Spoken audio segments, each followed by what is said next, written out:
Hello, ladies and gentlemen. This is Eddie Marcus again, a young man who spent 40 some years trying to wake you up so you can live.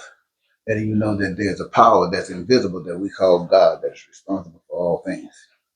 But my question today is, what is life about in the world? In this world, what is life about? Some might say it's about power. And when you start talking about power, many might say that's about making money.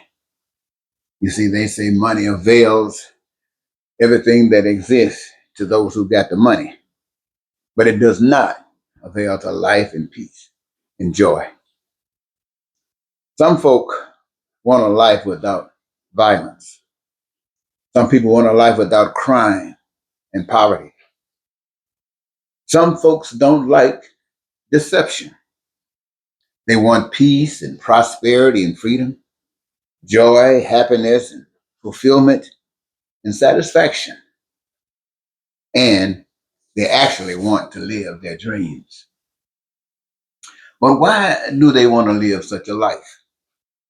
They do so because God made life to be that way, and that way for every human on earth.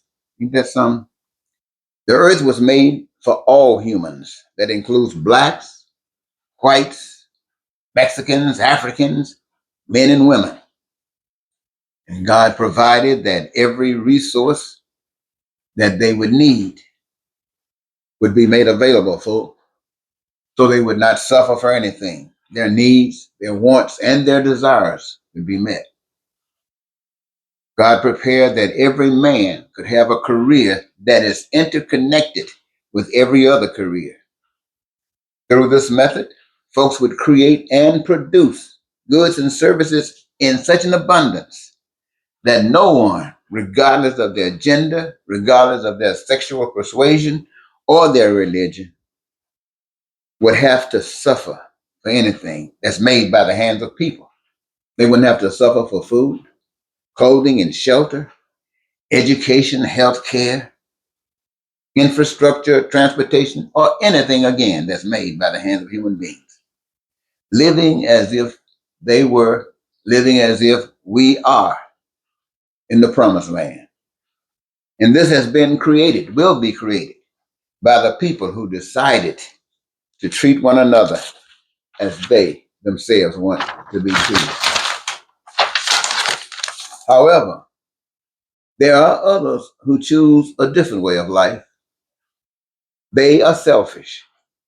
They care not for one another, but themselves only.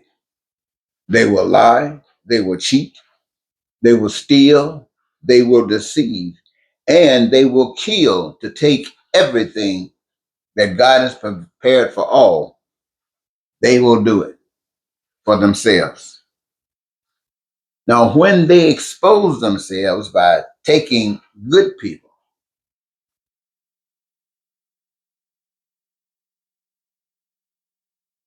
let me say that again. When they expose themselves by taking your gifts that God has prepared for you, good people must and will resist. Let me say that again. Once you find those guys that have been exposed, you know the difference between caring about one another and selfishness. You must resist. For God knows that good folks will defeat evil at every turn. They will be slaves for no one.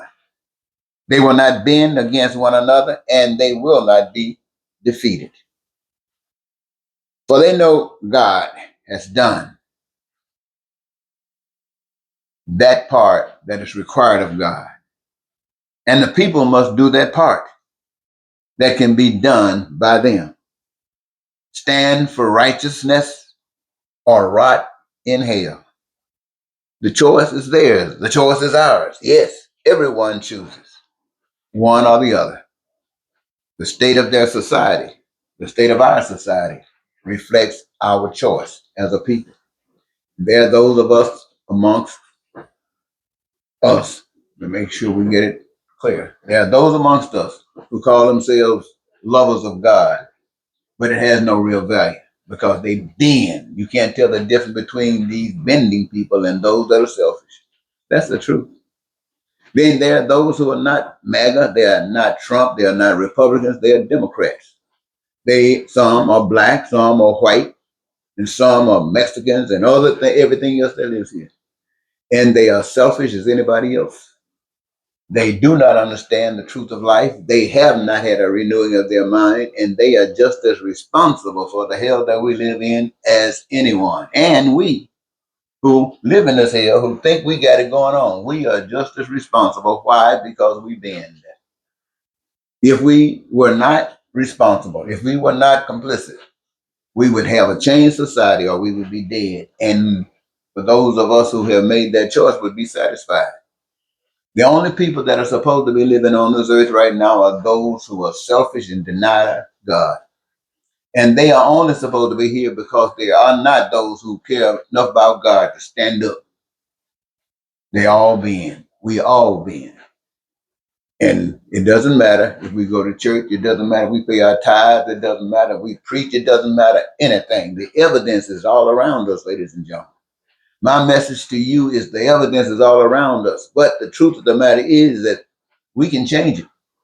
But in order for us to change, you have to know the truth. We have to know that God is the provider of life and not people who say they can kill. Only thing they can do by killing a person that hasn't been is free them.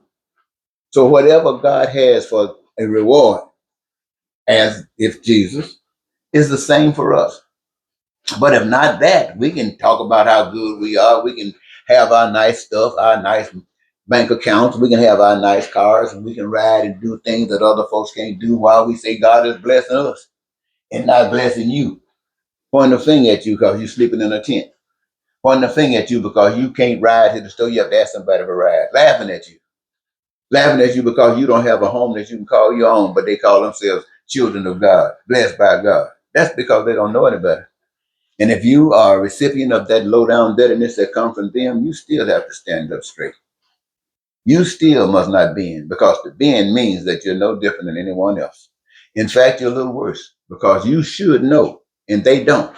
And they are requiring on you to stand up so they will know. And God has put you in a position still here to stand so they will know. So we are all guilty. None of us are excused. But we still have a responsibility to do. Who? Every last one of us have a responsibility to ourselves and to God. Just wanted to share that with you, ladies and gentlemen. Again, my subject was, what is life about in this world? Do you know? Thank you.